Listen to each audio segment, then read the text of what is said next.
Hi, my name is Garry Chalk. You probably know me as Optimus Primal, Optimus Prime, He-Man, Dr. Robotnik, and many others.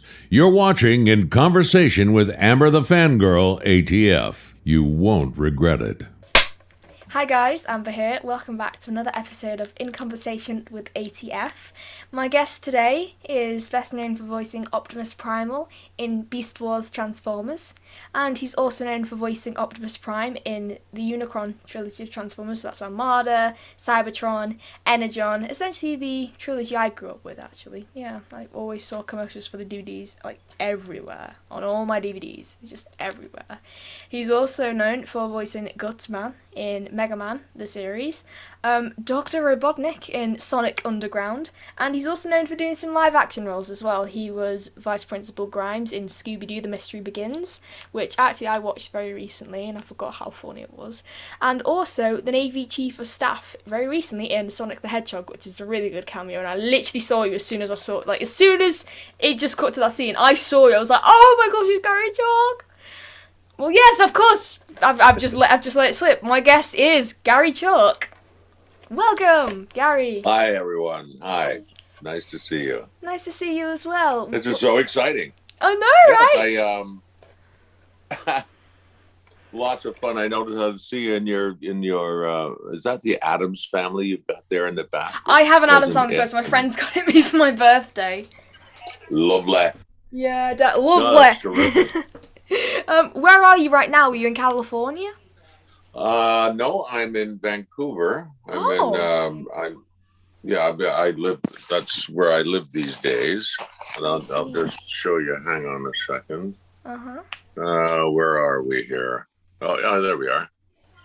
So just looking out. That's just looking out my window. That's the park. That's in beautiful. front of our house, and that's beautiful. English Bay and the coastal mountains. And so we're just sitting here hanging out, having fun.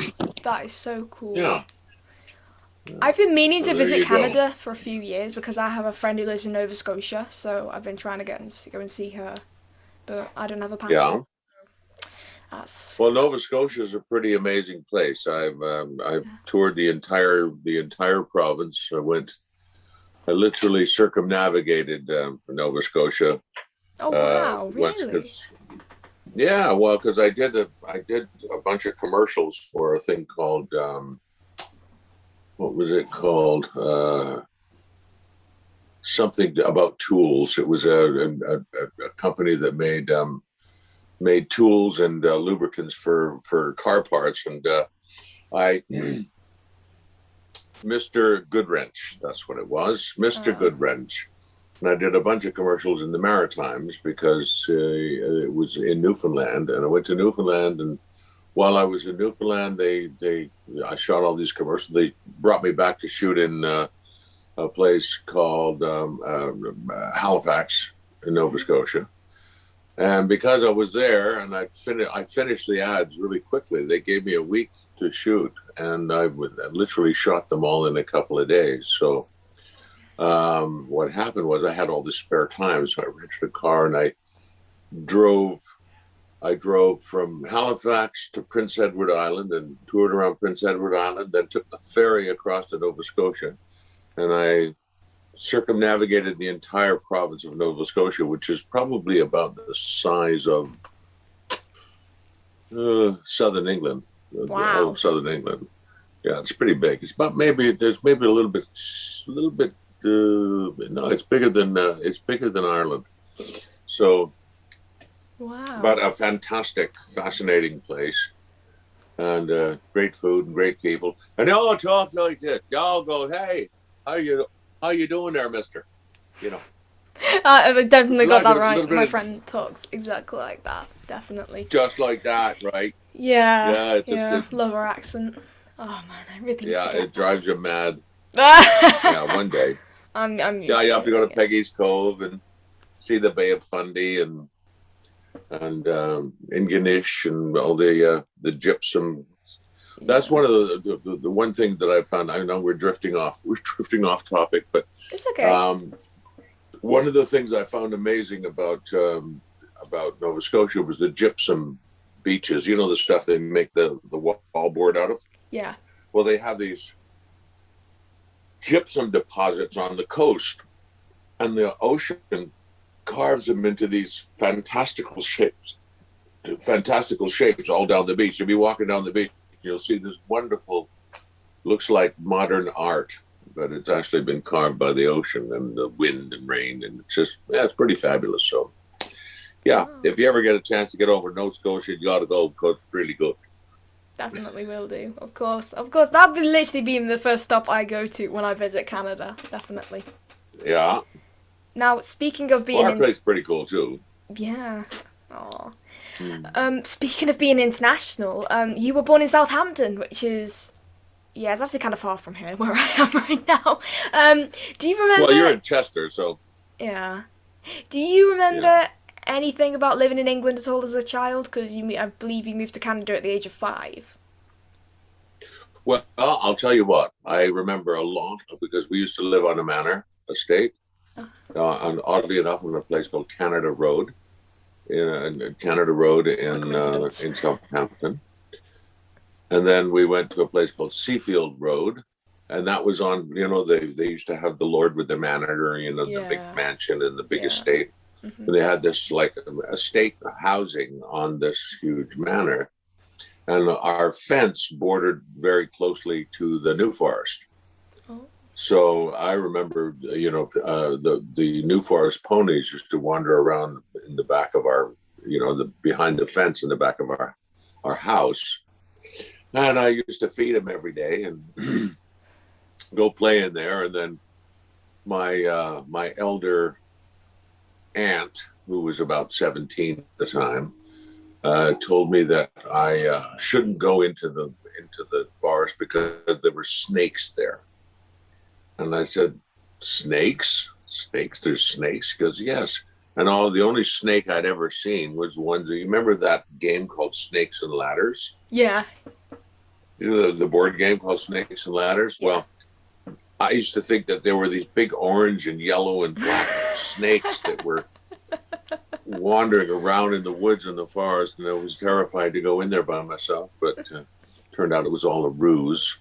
And I went to school there at a primary school in Southampton, which was quite fun. I always remember the school lunch, which was pretty gross.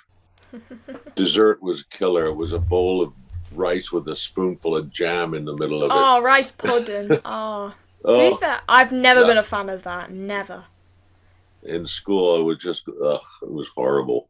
But school was great. I really enjoyed that. And I also, there was a one bridge that I remember. It was a floating bridge in Southampton that used to go across is it the Avon River? I guess it's the Avon River. And this ferry, it was on a cable. It was a boat. It was on a cable. And it was just, for passengers, a small boat, Yeah.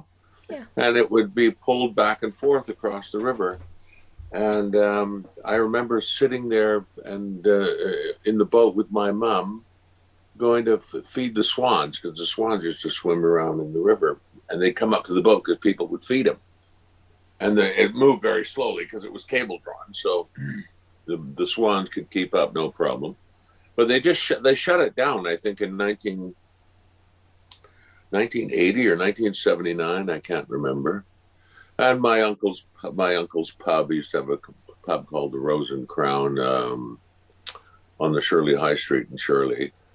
And I remember going there with my dad and sitting there in the tables. And actually, the first time I ever got drunk, one of the few times I ever got drunk, was when I was a kid. I was drinking what was left over of the beer around the tables. And I couldn't figure out what the hell is wrong with this kid. Oh, wow. I didn't know. Hell, I was 4, But, you were 4? Yeah, I was 4. Wow. Oh, my gosh.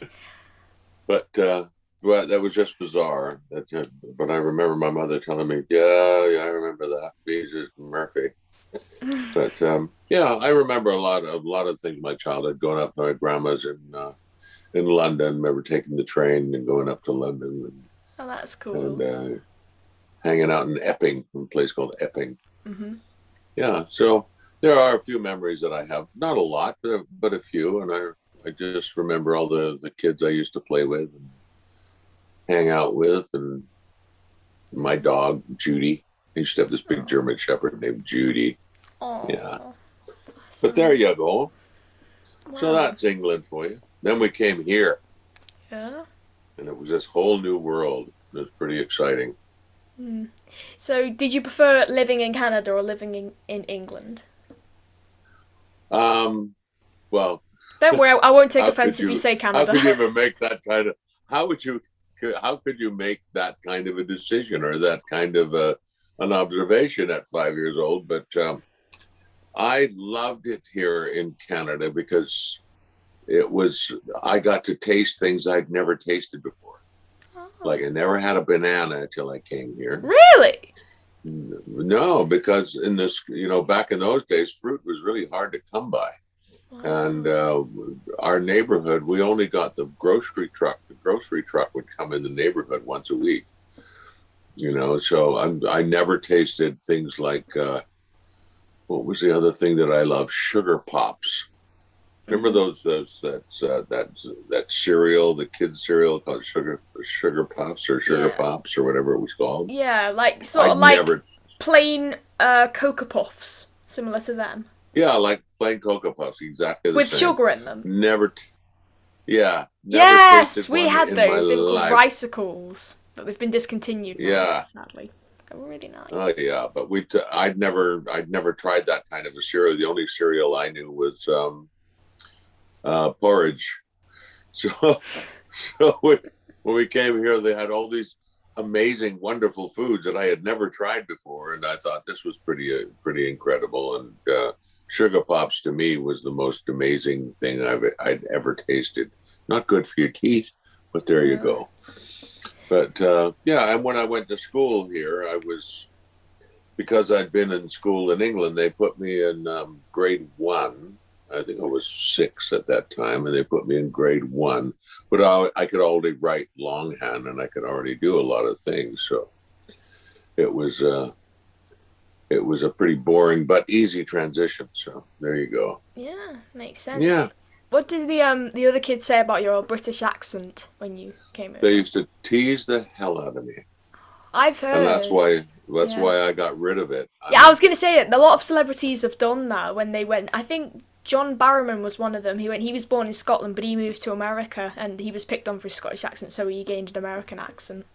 Oh yeah, Barrowman. No, I know John very well. Yeah, I used to see him all the time at different things, and oh wow, he's a bit of a wild man, I gotta say. Oh yeah, but, definitely. Yeah. Wow. But I remember they'd say, "Come on, say something, Chalk." And I said, "Well, what do you want me to say?" And they start laughing because I talk like that, And they said, "No, don't." And so I'd listen to them, and I thought, and they'd say things like, "I don't wanna." I said, "Well, I don't wanna." Oh, that sounds Canadian. I don't wanna. I'm gonna go out. I'm gonna go out. I'm not. I'm going to go out. No, I'm gonna go out. Okay, so I just copy exactly what they said. Yeah. And pretty soon I lost my accent because I just wanted to fit in, as they say. Yeah, it just went poof. Yeah, just left. Wow. What did your parents think? Because obviously they still had British accents. Oh, they do. Well, my dad's been dead for 40 years. So I'm sorry. he had an accent. Oh, no worries. He drank himself to death. So. But I had been with him for, many, many decades. So my mother is still alive, and she still has her accent. I don't think it will ever leave her. Oh. So she's 80, 88, 87. Wow. Yeah. So she's getting on.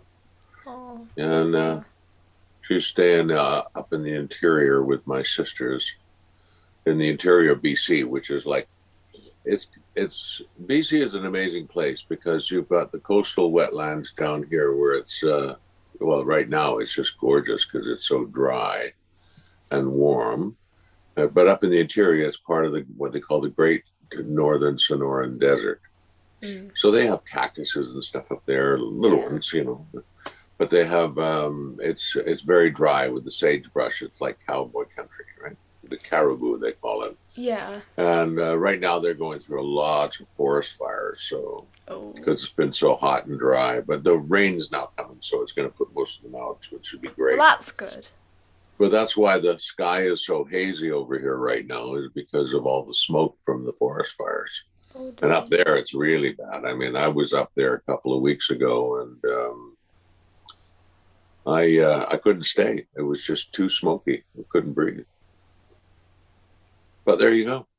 Wow. I mean, we don't get a lot of forest fires over here as well. So no, just too many houses. Yeah, there's very little forest. I mean, like virgin forest in Britain. Yeah. It's not like here. The forests up there are quite tame. They've all been forested and grown and everything. But here you got old growth forest, which like 1,000 years old, and they well, when you look out, I'll just briefly show you this.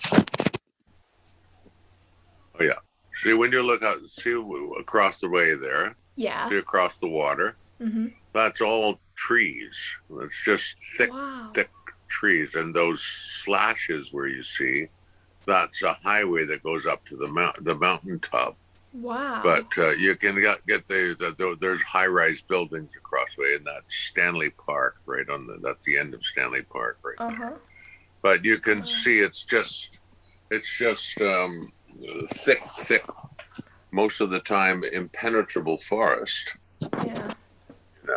And so you're dealing with that all the time, and because there's so much undergrowth that's all dead and dried, when it catches fire, boy, it just goes. It goes like 300 feet a minute.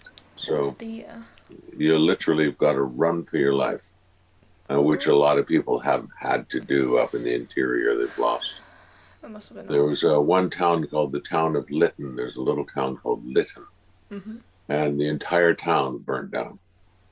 The entire town disappeared. Burnt right down to the...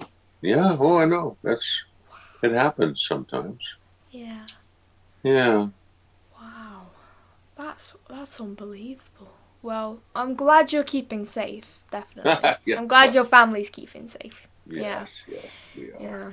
Yeah. I'd like to ask you, how did you first start as a voice actor? How did you get into voice acting? Well, let's see. I was a singer first. I sang as a child and sang as a kid. And then we used to make up in junior high school. We used to make up plays and do funny voices. And one day I got in trouble for mimicking the principal's voice on the PA. Oh, there, this is Mr. Burr. And got in trouble for that. But I used to like to do that. We used to make funny voices and create these little stories and stuff. Yeah. And then one day I was sitting in an English class, an English grammar class, literature. And my friend Keith, who was a Brit, he says, Garry, you gotta get into a play. You gotta do this play. I said, what? It's a musical. He says, I don't do musicals. That's all those weirdos are in those things. And he goes, no, man, you gotta get, because there's lots of chicks. I said, what? He said, oh man, they just love us. So you gotta come in and you're a great singer. So I said, okay. So I joined, and of course, he was right. There were lots of chicks, and they did love to sing, and I loved to sing, so I sang. And then my actual voiceover career started in about 1980, and it started because I got fired from a voice job because my agent at that time had sent me out to do a commercial for the Ottawa Citizen, And I'll never forget it because I went in and I did this, the Ottawa Citizen for the latest in news, sports, and entertainment. And they wanted it to be like the guy that was there before, who would speak like this: the Ottawa Citizen for the newest and latest and greatest in news, sports, and entertainment. And they wanted it all breathy and exciting, and I didn't know. So I got fired because I couldn't match that voice. And so I went to the studio head, the guy who ran the place, named Chuck Rubin. And I said, Chuck, if you teach me about this voice stuff, the different kinds of reads and whatnot, I'll do your next, and make a demo for me. I'll do your next commercial for free. So sure enough, he taught me about corporate reads and corporates and retail and man in the street and all these different things, and made me a demo, and I did his next commercial for free. And all of a sudden, that demo made me a lot of money because people were going, oh yeah, we like this. So, and then that was commercial voice when I was doing, funny voices commercials. And then my agent sent me out on an animation, and I said, you mean like a cartoon? And he goes, yeah, like cartoon. And I said, well, what is it? And he goes, Hiawatha. And it's Hiawatha, and it was for Kenner Classics. It was an animated classical cartoon about Hiawatha. So I said, okay, I had no idea. I went in and I read, and I ended up getting the part of Hiawatha and several other characters. And I thought, oh, well, maybe this is something I should do. And it was fun. And then I got called in to do alien voices for a show called Alien Star Lost. And then got called in to mimic other voices for another show. And so I thought, oh, okay, I'm going to continue with this. And I went back to Vancouver with my demo tape from Ottawa, which is in Ontario, and started farming it around and doing auditions for various things. And then animation companies started to come up, Mattel, and I think the first thing I did was a thing called Barbie and the Rockers. It was a cartoon about Barbie dolls from Mattel. And I tried for these other ones like Tech Force and whatnot, and I just didn't get anything on them because I don't know, I wasn't doing what they wanted. And so I went home and I listened to a bunch of cartoons, and they wanted voice matches for things. And I went in and I did a voice match for G.I. Joe, and I voice matched several characters on G.I. Joe, and ended up getting that show. And then He-Man, Master of the Universe, and Kissifer, and Camp Candy, and Captain Nintendo, the Games Master. It just sort of snowballed. You really know really how you get into it, but I just started doing it and experimenting with different placements for voices and things like that, and ended up doing, I think, about 50 or so different cartoon series over the years, and that's what I did. And quite frankly, it all boils down to I get paid for what I got kicked out of school for. Yeah. I was going to say, yes, G.I. Joe, that was originally a Sunbow Marvel production in America with American actors, and then it moved to Deke, who then produced it, and then hired Canadian actors. Yeah. I'd like to ask, because they kept him on as Cobra Commander, do you remember working with Chris Latta at all? Who is that? Chris Latta. Yeah, Cobra Commander. Do you remember? Yeah, wow. Cobra, citizen of the planet. Yeah. Wow. Remember him. Yeah. What was he like? I never really knew him as a person, just as a voice. But I heard from other people like Maurice LaMarche, my friend Maurice LaMarche, that he was a great guy, Chris Latta. Wow. Yeah. That's one of the great things about this business. It's a small community, the voiceover community. It's a small community. Yeah. And I found that universally, they're all the guys who are in cartoons are great. Amazing. No, they're Yeah. just wonderful people. I mean, I've met, I've worked with Billy West and Maurice Love LaMarche Billy. and Michael Bell and Frank Welker and I all was those gonna guys. say if you worked with Frank. I haven't worked with them, but I met him, and I met who else did I meet? Oh, Peter Cullen, and Oh, you met Peter as well. Oh oh yeah, wow. we've been to a few things together. He's a lovely man. Oh yeah, and Really he's like Canadian Peter. as well. Yes, he's from Montreal. Wow. He went to the Canadian or the National Academy of the National Theatre Company, the National Theatre Wow. School. That's Yeah. cool. Well, it's quite amazing how many people actually are Canadian. Yeah. Um, Tara Strong, Maurice LaMarche. Maurice LaMarche, Tara Strong, I think of Peter his name. Cullen, David Kay. David Kay, Um, yes, of yeah, course. yeah, Also, Dave, Ian James Collette.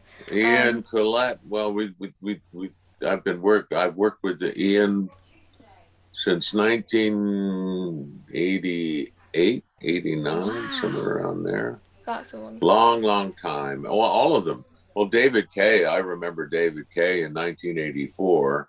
He was my next door neighbor Was he? in Vancouver. And one day he brought me his demo tape, which was a tape on a cassette. And he says, Wow. "Can you listen to my demo? Tell me what you think." And I listened to his demo and listening to it, and I went, "Man, David, that's a great demo." And because he used to do all the station idents, Shea FM 101.3, used to do all those things. And because he worked on the radio. Yeah. And he was embarking into the animation industry and commercials and whatnot. And so I listened to his tape and I said, "That's a great tape. You're going to rock and roll, man." And so he Wow. started farming it around. Well, look at him now. Yeah, he's everywhere. I've been trying to get an interview with him as well. It'd be really lovely to talk to him. Yeah, he is.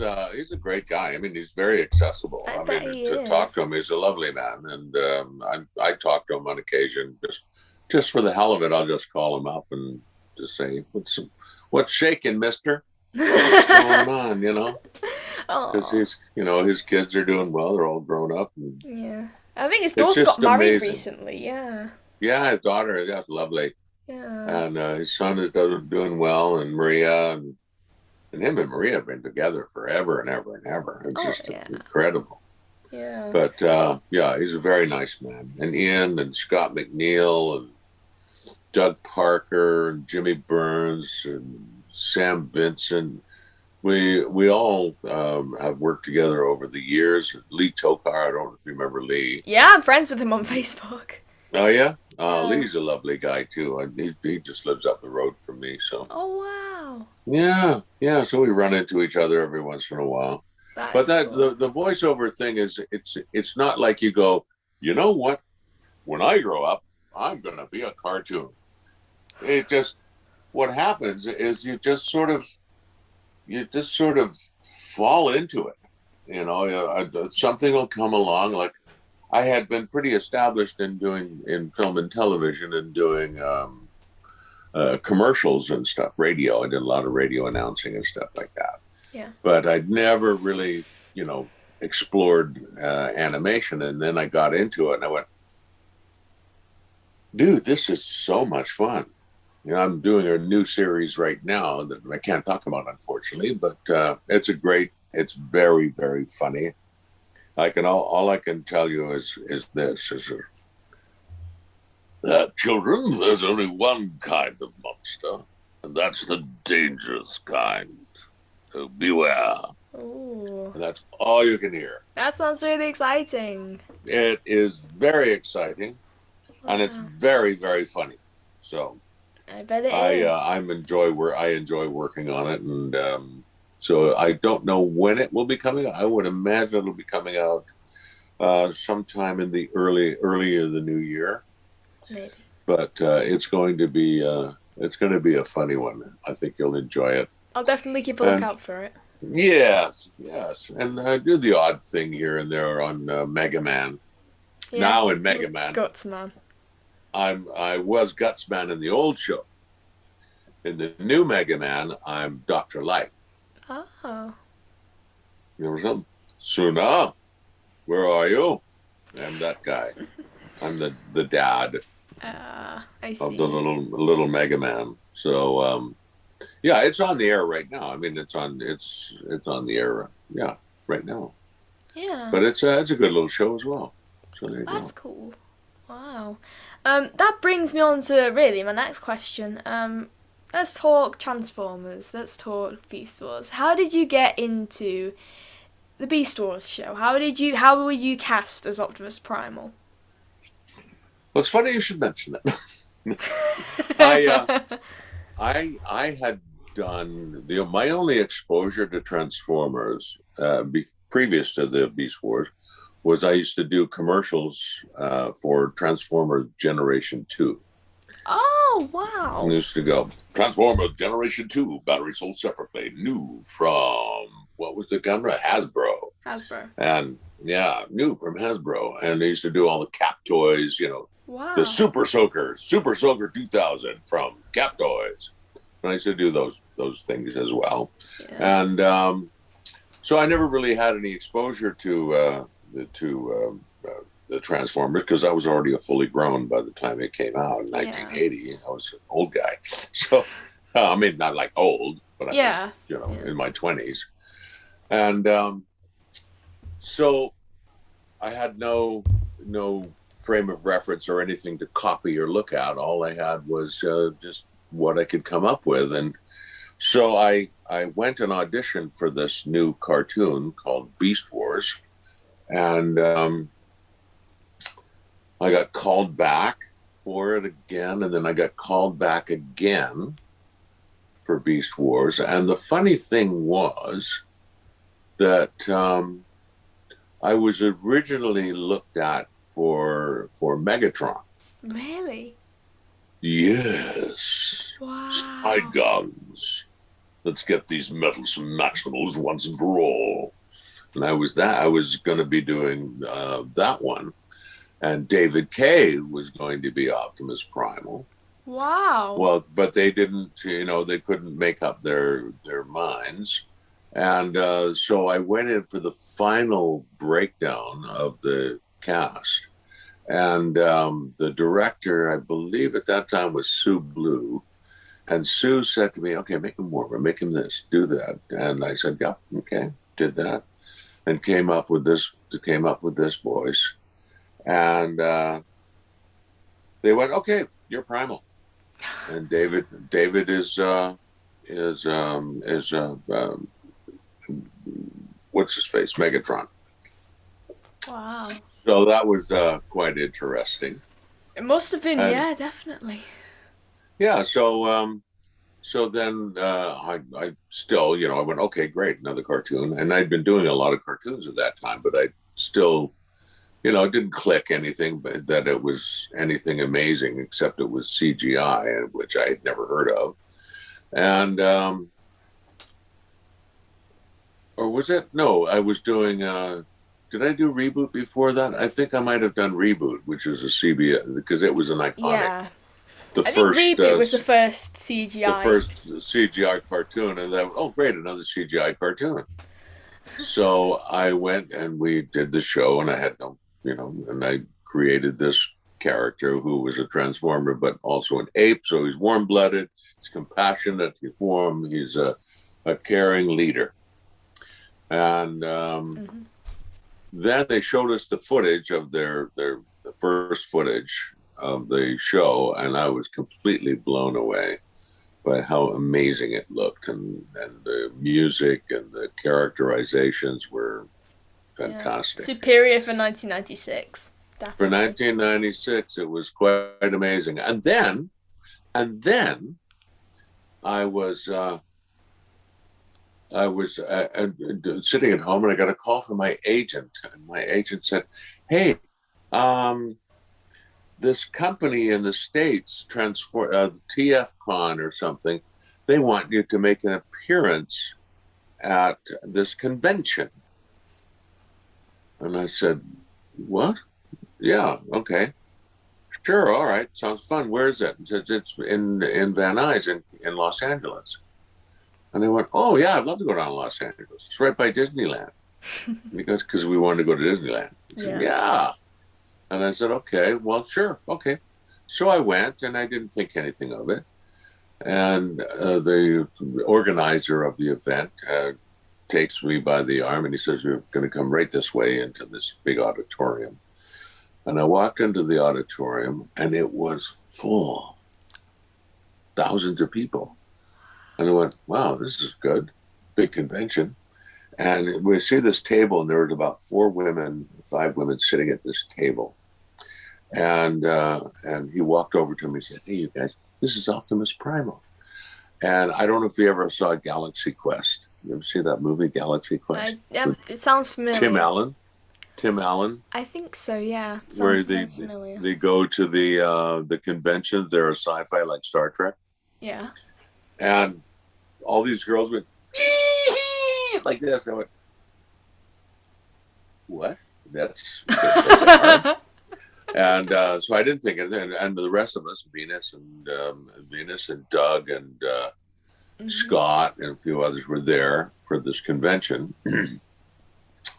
And the guy got up on stage and he went, ladies and gentlemen, please welcome the cast of Beast Wars. And the crowd went crazy, and they called out Scott McNeil, Garry Chalk, Venus Turnbull, Doug Parker, and they all went crazy. And I went, holy Jesus, it's quite something. I never realized that people were that head up over cartoons. Wow. That must have been But they were very enthusiastic, and then we got to do some. Oh, it was incredible. I was just so shocked, and at the same time intimidated. Oh no! Now I have to live up to this crap. I have to live up to this. I can't be that hero. I'm not a hero. But actually, no, it was okay, and that's good. It was very exciting, and I've been to a few conventions in the world since then. I even went to a Transformers convention in Prague. Wow. Which was pretty cool. I had an interpreter, and the fans were just as rabid, just as excited and whatnot as they are in America and Europe. So, yeah. So all in all, it was a lot of fun. Oh yeah, it definitely sounds like it. I'd like to ask you a question about, if I can remember, because it's literally just left my mind right now, but it could come back to me. So for now, I'll talk about Transformers Armada and Cybertron and Energon. So, of course, This came after Robots in Disguise, where Neil Kaplan was Optimus Prime.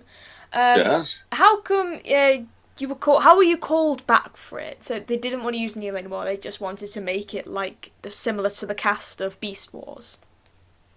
Yes, well, when I went to read for it, I said, I'm Optimus Primal. I'm not Optimus Prime. They wanted me to sound like Peter Cullen, and I'm not Peter Cullen. And I did it the way I wanted to do it, but they asked me to make him tougher and this, and so I said okay. But the thing is that with ADR, which was with the Unicon trilogy, you're basically trapped in a certain time frame where you have to get the story out and make it match all the lip flaps of the character, which is not so hard for Optimus because he doesn't have any lips, but to make it work within that time frame. And it was a whole. It's Transformers. It's the trilogy is different from Beast Wars. They're not the same characters. They're a different type of Transformer. Yeah. I mean, so it was a difficult. No, I wouldn't say a difficult transition. It was a challenging transition, and I eventually got it. And I was never really completely satisfied with the trilogy, because if I'd have known then that they wanted truck, not monkey, then then I would have given it to them. But I tried to give a hybrid between truck and monkey, and it I think it worked. I think it worked pretty well. I mean, Definitely did. the stories were not as what's the word? The stories were not like character generated like the Beast Wars. Beast Wars had its own. There were very distinctive characters and very distinctive storylines. And I thought the Unicorn trilogy was more like Generation One. Yeah. Yeah, yeah. Yeah. I'd like to clear up a rumor with you now. On Wikipedia, first of all, let me explain. Over here, back in the 80s, 90s ish, Yes. we had a British cartoon called Penny Crayon. Now, to the British people at home watching, you'll probably know what this is. It was about the show about this girl who could draw anything and it could come to life. Ah, yes. And it says on Wikipedia that you did the dubbing for it, the Canadian dubbing. Is that correct? Did you ever work on that? To be honest, I cannot remember. I did dubbing on a one show called The Whinge and Palm, Uh-huh. and I did. I'm just trying to go through my British shows. My British shows were Hurricanes, um, Captain Zed and the Dream Patrol. Yes, I've heard of that show. It was Oh, pretty. it's a lovely show. Captain Zed, Action Man. I did Action Man. Yeah. Um, um, and that's quite possible I did it. I just can't remember. Yeah, and there was another I'll show. look it up on my There's on another show my. as well called The Adventures of Portland Bill, and it said on Wikipedia, it doesn't say it now, but this was like back in 2014, it said that you did the Canadian dubbing of it when it was shown in Canada. I know you probably won't even be able to remember, but I was just wondering, do you ever remember working on it? I cannot. I'll tell you what I'm going to do. See if my computer still works. The Adventures of Portland Bill. You know, I might have done that. That sounds more familiar. Let's see. Oh, okay, we're getting somewhere, because I remember seeing on Wikipedia that you did the dubbing for that, and it was shown on Disney Channel straight after the Wuzzles. Apparently, you know who the Wuzzles are. Yeah. Disney cartoon. Yeah, such a good show. Yeah. Wow, this is so fascinating. I was like, it can't be true. I can't, because I had a look. Oh yeah, I did this show. Did Yes, you? I did. Yeah, Oh yeah, my yeah. god! I You're remember joking. this show. You're joking. Oh my god! You No, did. no. Oh, so it is true then. You Yeah, was no, that's right. true. Wow. Because oh my God, that was a long time ago that we did this. Yeah, and Wow. I remember that show. Of course, yeah. The other one I'm not sure about, but Portland Bill. Yeah, as soon as I saw the lighthouse, I'm oh yeah, yeah, yeah. And Norman Rossington did the original. He did. Yeah, yeah. Such a good actor he was. He was He in certainly was. He was in what's it called? He was in Carry On films. He's been in the Beatles film A Hard Day's Yeah, I Night. remember he was always like the straight guy, the detective, and or Yeah. the Yeah. heavy and the carry on. What are you Yeah. doing? No, no, we can't do that. That's impossible. No, Yeah, he's no. so good. Yeah. I love Portland Bill, That's crazy. I and didn't. I think that's the character I played was his character, the lighthouse keeper. Was he a lighthouse Yeah. keeper?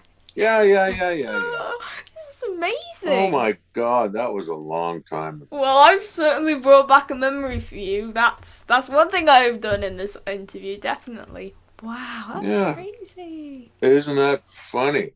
Yeah, That's wow. bizarre. But yeah, I remember all those. Norman Rossington was great. I remember.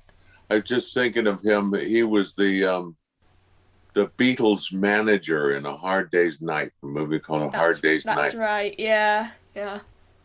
Get your skates on. Come on, Paul. Get out of it. You know, I remember it well. Wow, That's funny. that's so But cool. I'd forgotten all about that show. It's been playing on my mind for a while, and I was like, if I ever talk to Garry Chalk, I'm definitely gonna ask him, because it could be someone just listing random fake stuff again, but no, No, I that know. I wasn't actually fake. did that show. I just couldn't remember it. That's all. Wow, And I remember dubbing another Australian show, which is I was telling you about the Whingin' Pum, and we oh, had dubbed it from Australian into English, and I oh, played a character named uh, Ronnie Crow. There was Ronnie and Reggie Crow, and there were two crows, like Ronnie and Reggie Crays, the gangsters from London. yeah. And Ronnie would say to Reggie, "Well, look, what's going on, Reggie? Do you have a plan? Do you have something to go on?" He goes, "Of course I got a plan." "No, I don't. I'm just lying." Yeah, you know. And that's what we played, Ronnie and Reggie Crow. Oh yeah, that was fun. But Wow. oh yeah, I forgot all about that. I can't get There's another over one that. like, well, because I got it mixed up with another show too. I did called Salty's Lighthouse. Oh yes, you did Salty's Lighthouse too. Oh, who did you play in Salty's Lighthouse? I was, it's yeah. The time is blah blah blah. I was the clock. Oh, I'm having Remember a the look. clock is says now 2 o'clock. Time for. Wow. Well, that's so cool because Salty's Lighthouse was done by Sunbow Productions, who obviously did the original G.I. Joe and Transformers cartoons. They Yeah. reused like the episodes of a British children's TV series called Tugs, made by the same people who did Thomas the Tank Engine, for the little Oh yeah. tugboat stuff sections. And such a funny coincidence, actually. Okay, so in the original British dub, they had about 8 voice actors, or could be more, could be less, I don't know. But Yeah. they were credited, but it never said which characters they played. So it was down Right. to the fans to identify them all. All of them Right. were identified except the voice actor who voiced Lily Lightship, who was the female boat, who ended up being voiced by Lenore Zan. Oh, Lenore's an old friend of mine. Oh, is she? Oh, Oh, wow. lovely. Well, Lenore is no longer in the movie. Well, no, she's sort of in the movie business. She sort of does Oh, she's a the odd politician. convention. Oh, wow. She's a politician. She's actually running for office right now. Wow. She's running because she's a MP in Nova Scotia. Wow. Wow. Yeah, no, Lenore is an old pal of mine That's so from cool. years ago. Lovely, lovely woman. That is so And then she made cool. the transition into politics. And she's quite a feisty politician, I gotta say. Ooh. I just Wow. saw pictures of her. There was there were pictures of her this morning. I'll definitely root her on. Hang on, let me see. I'll just show you here. Hang on a second. Well, as you find Where that are we? photo, I'll say about the story. So, yeah, no one knew who the British voice of Lily Lightship was. Until one day when I was on a radio show. I was on BBC Radio London in early 2019. I was on the Joe Good show. In the afternoon, tons of viewers. Oh my gosh, it was crazy just being at the broadcasting house in London. It just felt so surreal. Yeah. One of my friends phoned in afterwards. He spoke with Joe Good, and then he was like, "Oh yeah, I like Tugs as well. You know the show Tugs." And she's like, "Oh yeah, I did the voice of Lily Lightship." And I was like, "What? You did not. What?" And I tell you, the Tugs fandom went wild. Oh my gosh. We literally just unhooked a mystery that has been going around for at least 20 Forever. years. Yeah. And now we know. The secret is out. So yeah. I always tell that story whenever there's something Tugs related or Salty's Lighthouse related. Definitely. Oh, here we go. That was fun. Definitely. So this is her latest. Her latest post was right. Where are we? Oh, here we are. Wow. She's my Facebook friend. Oh, wow. That's so cool. Yeah, that's her house in Nova Scotia. Because it's getting dirty politics. They keep stealing her signs. Oh, whereabouts in Nova Scotia is she? She's in Truro. Oh, is she in Truro? Ah, I see. My friend's in Port Hawkesbury. So, Oh, that's up a little bit more. Oh, Port is it? Hawkesbury, Oh, yeah. Yeah, but yeah, see, that's all I know. that's Is so cool. liberal. I see. Yeah, so Wow. no, that's it's incredible. You see all these things, but Yeah, definitely. yeah, I love working with Lenore. I've worked with Lenore a long, long time ago in the studio, and I'm working in that studio now, still. Are Well, I you? was on Monday. Yeah, Oh, wow. yeah, Good for you, Gary. Definitely. still hanging. I'd For an like to. old guy. Oh, I'd like to ask you about Sonic Underground because you were the voice of Dr. Robotnik. Now, when I was about Yes. 7, I loved that show. It aired on Pop, constant reruns. I used to love that show. What was it like working on that show? Well, I never had so much fun in my life as I worked on that show because we used to do all the characters, and I worked with a friend of mine, Phil Hayes, Mhm. who played Scratch, Mhm. and I played also Grounder in one of the series. And I used to do the scratch track for Dr. Robotnik when Long John Baldry was on tour. Mm. He played the original Oh yeah, you were Grounder. Yeah, I've just had a look. Wow. Dr. Robotnik. And what had happened was he couldn't do the show anymore because he was out. And I used to just record him because I could do his voice perfectly. Ah, Scratch, Grounder, bring me my Nice. sonic perambulator. I must get that little hedgehog. Wow. And so they said, okay, you're playing Dr. Robotnik now. So I took over and I played Dr. Robotnik in the New Adventures, which was a lot of fun. And Grounder, it was an interesting story about that. Scratch and Grounder, our producer was told us that the network or the company didn't like our voices for Scratch and Grounder.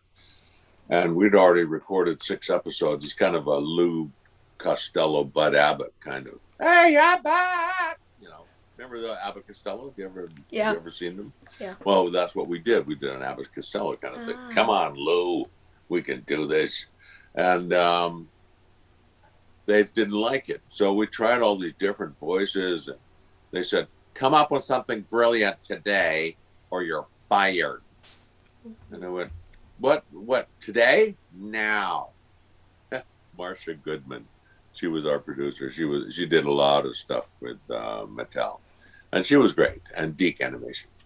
Anyway, I, I'm flipping out, and I said, I don't know what we can do. We've tried all these different. I'll tell you what, you play Scratch, and I'll play Grounder because I was playing Scratch and he was playing Grounder. Mhm. So we reversed the roles, and I came up with hey, I'm not stupid. I just lost my head for a moment. Oh, Dr. Robotnik's not going to be very happy with us. And he goes, ha! Like that. And they went, okay, we'll try that. We like that. So they took it back to the network, and they said, we love it. And then that's how I became Grounder, and Phil became Wow. Scratch. And so they became very popular voices on that cartoon. Wow. I mean, The hench. Phil was born in England as well. I've just had a Yes, look. he was. Yeah, we get Wow. around, we Brits. Oh yeah, definitely. Well, I'm He's in now a England. full dyed-in-the-wool American now. He I lives in see. Los Angeles. He became an American citizen I a few see. years ago. Oh, But there you go. yeah. Yeah. I'd like to round off this interview by asking about your live action roles. Now, obviously, you've played Vice Principal Grimes in Scooby Doo The Mystery Begins, and also the Navy Chief of Staff in the new Sonic film. Do you Yes. prefer playing live action characters or animated characters? Well, see it's not really an either or question because I absolutely love working on camera. and for different reasons. The acting part of it, I love. It's fun. What I really like about making movies is the technical aspect of it. Mm-hmm. Hitting the marks and doing the lighting and seeing how this seemingly chaotic thing all works together, and hanging with my friends who I work with, and all the friends on the crew who I've grown to know and love over the many decades that I've been doing films, and I just love it. And I could never say I love this more than this, but I love animation. Animation, I love it because you get to do all this crazy, wild stuff. Oh yeah. And you're working in the studio with your pals, and they are people that you've again worked with for many years, and you always have a good laugh. And a lot of times you don't see what happens off camera or off mic. Yeah. Oh, I mean, we've buried Phil. Oh no, we buried Scotty McNeil one day in old script pages because he fell asleep during a session, lying on the floor. And I remember I used to get mad at these guys because we're trying to get through the show and they wouldn't stop fooling around. I'm going, stop fooling around! If you don't pull my finger. And I said, if you don't stop fooling around, I am going to blow a huge fart in this room. And they said, no. And I went, here it comes. Ah! So they scare them into being good because they're like children. That must have been fun though, definitely. Yes, but it was a lot of fun. And then at the end of the session, I remember the end of the series, Ian Corlett, bless him, came up to me and he presented me with a ceremonial can of Florian's hair room deodorizer. Nice keepsake. Oh, one of the funniest moments that I'm sure some of your fans have heard this before, but one of the funniest moments I ever had was I was doing a show called, funny enough, Captain Zed and the Dream Patrol. It was for Scottish TV, I believe. Yeah. And they were making a burp organ, like a keyboard for the Nightmares. And they had this song. This is a song that'll get on your nerves, get on your nerves, get on your nerves. And they asked me to do a big belch so that they could sample it for this keyboard. Yeah. And I said, sure, okay. And so I got a can of Coke and I went, blah, blah, blah, blah, blah, blah, blah. And I said, are you ready? And he goes, ready, take one, belch. I went, oh, and this big ball of foam wrapped in this kind of amniotic sac came out of my mouth and it hit my script. And I got so shocked, I went, and it all came back and there was nothing on my script and it all went back like that. And the whole place went, what the hell was that? Oh my God. And you can hear Phil in the background going, oh my God, oh my God, oh my God, oh my God, oh my God. And I went, what? Huh? And the script supervisor was lying on the floor, rolling around, crying, laughing so hard. And the whole studio was just erupted. And they could not, it took about 20 minutes to get people back into shape to go back to work. Because every time they'd look at me, they started laughing. Wow. And it was, I've never had it happen since, and I've never seen it happen. But it just went like a ball of foam, like foamy Coca-Cola. Yeah. It just went whoosh, and then and nothing on the paper. There was nothing on the paper. It was like it never happened. But it's on tape somewhere on the internet. It's I'll try and dig it up. It's a very famous story. Wow. It's pretty wild, but there you go. Anyway, well, having a look at Captain Z and the Z Zone, it said it aired on CITV in the United Kingdom. The 26th episode of 2 series was produced by Collingwood O'Hare, which is a famous British animation company, for Scottish Television Film Enterprises in association with Geek Entertainment and Shanghai Morning Sun Co. and distributed by Hit Communications, which is Hit Entertainment. And I played Captain Flannel. Yeah, you did. It says that. And Julian Holloway, who's a very famous English actor, played Captain Zed. Captain Z. Captain Zed, yes. Yeah. And Captain Zed was wonderful. And I'd go, if only I could meet me, I'm sure we'd get on fine. We talk about each other until the end of time. I'm definitely going to watch it. Commander, what is going on? And oh, yeah. Captain Flannel was a bit of a priss, but it was very funny. And the sheep were great. And the nightmares were Ian Corlett and Jay Brazo. And they played Snork and Snert or something. And but we'd go out and vanquish kids' nightmares. Yeah. That was the job. It's actually very funny. That reminds me of another show. It was called Midnight Patrol Adventures in the Dream Zone. I'm not sure if you've ever heard of it. It was produced by Hanna-Barbera in conjunction with Sleepy Kids PLC, also known as Entertainment Rights Entertainment in the UK. Same guys who distributed this DVD, actually, as you can see, probably just the right Entertainment. Yes, I see that. So it's like US meets UK stuff, sort of. But in England, it was called Potsworth & Co. because the BBC felt that the suggestion of children being awake after midnight was inappropriate, which is reflected in the theme song's lyrics in the British broadcast. Thus, the name was changed. Oh, we have the same thing. In ours, with the Beast Wars became Beasties. Because the television network, the children's network, did not want kids, cartoon characters in the same context as war. Because war is not good. Yeah. War is killing and maiming and badness. And so they called it Beasties.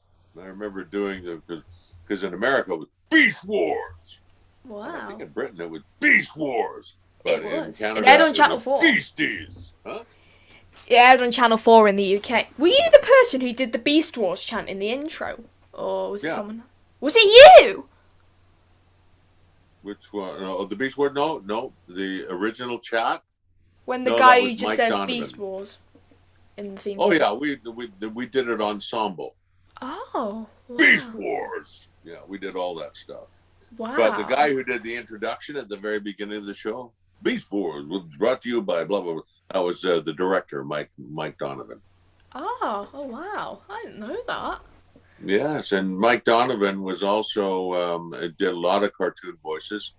Him and I, it was a toss-up between him and I for He-Man, the old He-Man series, but he was not available, and he couldn't do it, so I ended up doing it by default. But it turned out to be pretty good anyway. And also, Mike and I used to do a show called Captain Nintendo. Yeah.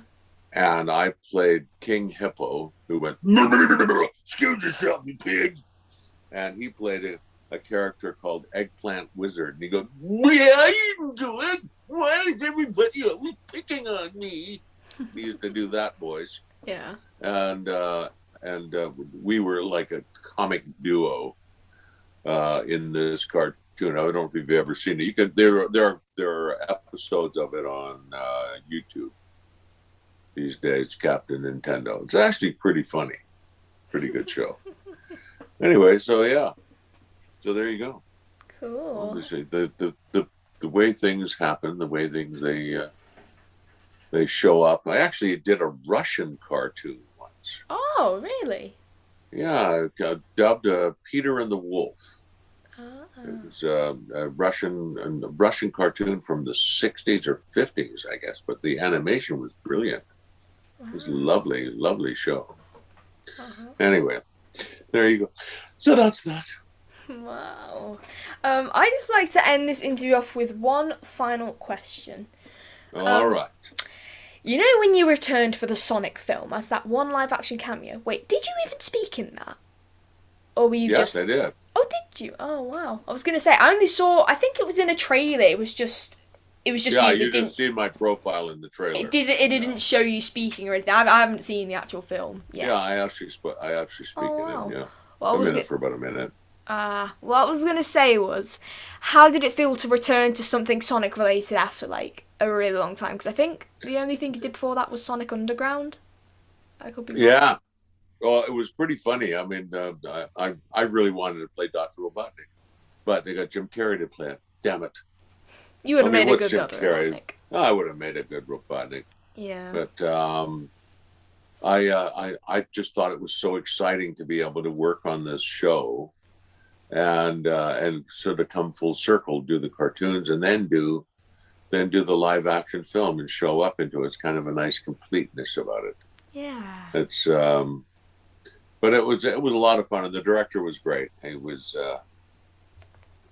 quite chuffed that I actually did the cartoon series, so it was quite fun. So he gave me this little part. Definitely. Yeah, no, it was good. It was a lot of fun. I'm glad I just saw a new trailer of mine. I just got a new trailer on the Hallmark Channel. Oh. That my director just sent to me today. Wow. He's I was working with this director, David, and he goes, it is with much gratitude that you and I share this little gem. Thank you so much for your commitment to your craft and making this little adventure a memorable one. And it's called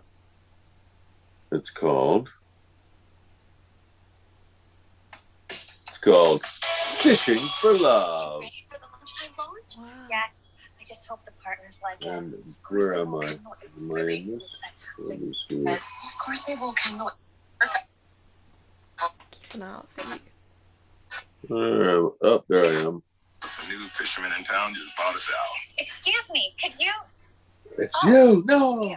I'm Zach. Have you lived in Mystic Bay long? Where am I? Ron only wants to buy the boat for parts. What's the best offer I've There got? I am. Oh, wow. Guy. Sweet Serenity has so much. You look different without your glasses. Zach made that a very interesting offer. Yes, Wow. but it's no one. Just they just put it on YouTube today. So Wow. Well, I'll definitely go Very back that video exciting. afterwards. I'm so Yeah. happy for you, Gary. That's such a nice way thank to you. end this interview. I'm so happy. I'm so happy. So I'm presuming you've got stuff in the timeline. I can't speak. I'm presuming you've got stuff in the timeline you can't talk about due to NDAs. yes, I do. I've got. Well, actually, I just did a movie with Peter Dinklage Oh, really? from Game of Thrones, Wow. and Matt Dillon, Uh-huh. and Shirley MacLaine, Uh-huh. and what's his face from the Live and Die, not Live and Die, Die Hard. Oh. The black fellow, what's his name? It I've was never Bruce seen Willis and it'll come to me. that. Oh, But yeah, we did this movie called American Dreamer.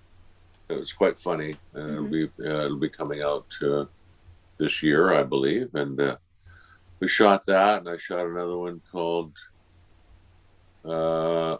got my new series. I finally come full circle. I did a zombie series. Oh, did you? Wow. Yes. Oh, is his called, name Reginald Vell Johnson? Huh? Reginald Vell Johnson? Is that No. the other guy? Oh. No. For what? The film you said you were working on. The other guy in Die Hard. No, it wasn't Reginald. It was God, I don't know. My mind is just lost. He was you animal. Hang on 1 second here. That's fine. While you look, Yeah, you go ahead. You wrap it up. I was gonna say, well, Gary, I'm not. Where can we find you on social media? Well, I know you're Garry Chalk Talk, I think, on Twitter. On Twitter, yes, but I don't usually use Twitter. Oh yeah, it's Because one of your friends who runs it. Yeah, the gal who runs my fan page, Candace, she deals with that on Twitter. I don't go on Twitter because of the trolls. I don't like. It's a nasty place for me. Yeah. Because my wife is a politician, and Wow. yeah, so people attack her through me. Well, that's And nice. so I don't use Twitter. I'm sorry that you've been put through that. I'm on Instagram. As Garry Chalk on Instagram. I'm also on Facebook. Yeah. As Garry Chalk, and then they have their fan page, Garry Chalk fan page. Mhm. Danny Glover. That's his name. Yeah, and that's basically it for me for social media. I'm not a big social media guy. Simply, I mean, I like it. I like to go on and have a good yak with my friends sometimes. I mean, you did the big broadcast of 2021 for TF Nation recently. Yeah, that was fun. That was fun. I had a good time with it. And I did one for the group in Sweden, in Malmo, Sweden. I just did one recently. Oh, wow. Who are great people. It was a lot of fun. It was just for the Scandinavian fans, and that's cool. Yeah, so it was kind of fun. That's cool. That's about it. I mean, social media, it's a cool place. To be very honest with you, I'd much rather have someone face to face talking to me rather than texting. I hate texting. I don't text. People get annoyed when I phone them, or I get on Messenger and do a FaceTime, the FaceTime on Messenger. I just call them on FaceTime. No, I'm not done up. Don't look at me. I'm good. I don't give a shit what you look like. I'm just, saying hello. You look fabulous, no matter how you look. Aww. But, well, that's just the way it is. And I love talking to people face to face. I do and as so well. I do. Yeah. Well, there you go. See? Yeah. Makes sense in the end, definitely. Yeah, wow. So, yeah. But that's where I am. If you want to say hello, then by all means hop in, say hi, and so most times I respond unless it's someone looking for what.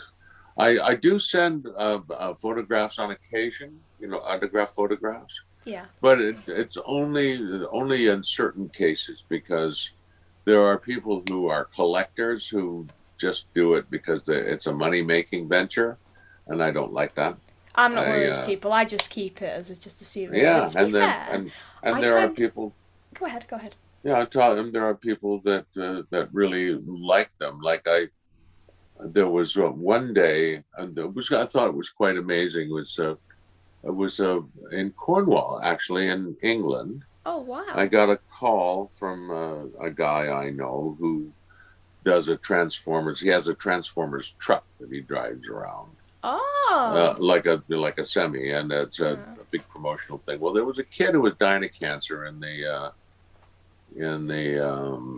hospital down there, and they asked me if I would, give him a chat and say hello and talk to him. Oh. So I did. And I didn't think much of it. I just went, that's what you do, But I made the front page of the newspaper and everything down there in southern England, and it was a big deal. So, but You're good, those sort of things. Those things I do. I have no problem at all with that. And it's kind of a big responsibility, because there are a lot of people who are looking for role models and idols and people that they can look up to and emulate, and it's a big responsibility to be that person, to be someone that people can go, yeah, I want to be like that guy. I want to be like that woman. It's like I idolize Keanu Reeves. Keanu Reeves, remember Neo from Matrix? Mm-hmm. I sat in a movie theater with him when the movie the world stopped the world, or the day the world ended, or whatever. Remember that movie that he did? Yeah. About it was a remake. Anyway, he would sit beside me in the theater. We were watching it because it was like premiering, and we were watching the movie, and I had a good laugh. Because I turned around, the lights came, and I turned, oh, hey, Keanu, how you doing? What's up? And he goes, yeah, I'm just watching the movie. And I said, oh, that's a pretty good movie. And he goes, yeah. so who are you? And I said, yeah, I'm just another actor. And he goes, oh yeah, okay, I've seen you. I know you. Wow. And I said, well, cool, man. I hope you had a good time. You having fun? So you're here in Vancouver. Day the Earth Stood Still. That was the movie. Yeah. You having a good time? And he goes, yeah, I love Vancouver. So, Oh wow. and so it was a wonderful little encounter. And what a lovely guy he was. And, you know, I've read things about some of the things that he's done, and I've heard about some of the things he's done on set with, you know, with giving guys stuff and being generous, so generous on to the crew and cast. Mm-hmm. And it's true. It's not made up. It's true. He's genuinely a lovely, lovely person. So, Aww. and that's what you always want to aspire to, because I cannot stand divas, and I can't stand dickheads. I just can't. I just I really admire people who are kind. I do as well, definitely. You know, it doesn't cost anything. It doesn't cost anything, exactly. What I was going to say before about autographs was autographs are cool. I have a few, but to be fair, I prefer taking photos with them rather than autographs, because it's kind of like a nice proof. Anyone can get an autograph. It's like you could just get an autograph and not even meet someone. They could just send you it. But when you get a photo with someone, you've actually been with them. Yeah. Yeah, it's just that's nice, just a memory. You know, just a few minutes, and that was the other thing too with the you know, when we go to the conventions. I mean, people pay good money to go to those conventions, and they come to see you, and the thing is that you want to spend time with them and have a good time and share in their joy, you know, their magic, whatever it is. I mean, I've literally, no word of a lie, I've had people burst into tears. They come up and say hello, and they go. I heard this one guy in Australia. He goes, "Are you the guy who plays Optimus?" And I said, "Yes." And he goes, he just burst into tears. I said, "What's wrong?" He says, "Nothing. I'm just very excited." Oh, bless him. And I just laughed, and I said, "Dude, you don't have to cry. It's not a big deal." And he goes, "Because you mean so much. You're my life. You mean so much to these people. You're my life." Aww. Just, I don't get it. I really don't. But I can understand in the, you know, these days, you know, the way that everybody is sort of suspect, and it's hard to find it's hard to find heroes, you know? Yeah. You're right about that. Definitely. And that's a big thing. Yeah. Anyway, it's been a lovely chat. Yeah, I agree. I definitely agree. Definitely. I agree. Garry, it's been so lovely talking to you. And you as well. It's been really enjoyable. It has been enjoyable, definitely. To you at home, thank you so much for watching this episode of In Conversation with ATF. I'll put a link to all of Garry's social media pages in the description. And I hope you've really enjoyed this episode, because I have certainly enjoyed chatting with Garry, definitely. Stay safe. Thank you so much for watching. And it's goodbye from me and Garry. So yeah. Bye. And bye. Cut.